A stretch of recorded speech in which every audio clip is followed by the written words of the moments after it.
frustration there with the officiating and what led to the ejection, I guess?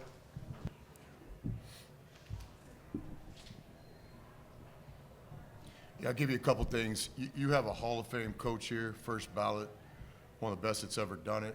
And I think if you look back at different spots in his career, he had to fight for his program. And so I kind of think that's where we are with Ole Miss right now. I mean, the free throw differential in this game and the foul differential in this game, just frustrating from a coaching standpoint and a playing standpoint. So, it's never personal. These are the best officials in college basketball. I can say things like that because I've been at all different levels. I know what average officials look like. I know what poor officials look like. These are the best. But on tonight's game, the free throw differential, the fouls called free throw differential, at some point as a coach, you have to fight for your players. And that's exactly what happened tonight.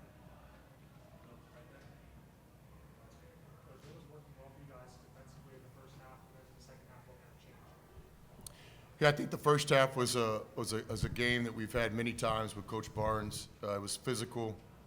Baskets were hard to get. Both teams were playing good defense. From our point of view, we just felt like we left some offense on the table in the first half. Really probably should have had the lead at halftime.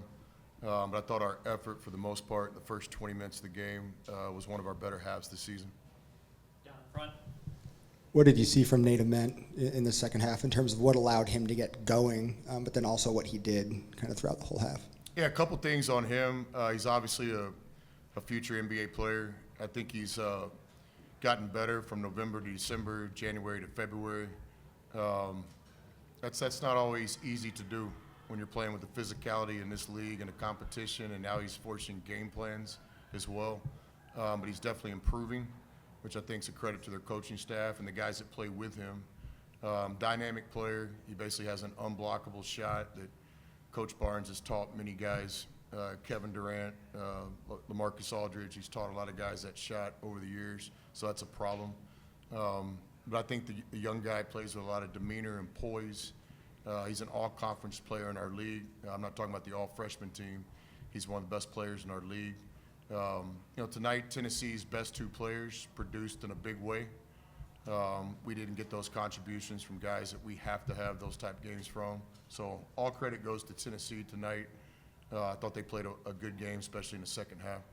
Front row to the right. When you talk about fighting for your program, is this something that's building up game over game, or is this just something specific to tonight? Yeah, I don't think post-game press conferences are the time to get into all that. But what I would tell you is, where was Coach Barnes at? Was it Clemson? Is that right? Yeah, just do your homework tonight. All that stuff's on YouTube. I think all we ask for is a consistent whistle. If you're going to call post-defense foul on that end, call post-defense foul on the other end. And again, it wasn't the difference in the overall final score of the game. But at some point, you gotta fight for your players. And that was the objective tonight in that moment. But again, the story is Tennessee played really well tonight, well coached, best two players, showed up in a big-time way on a night where I guess you guys were a little bit undermanned tonight. A couple key players didn't get to play. Any more questions for Coach? Thank you.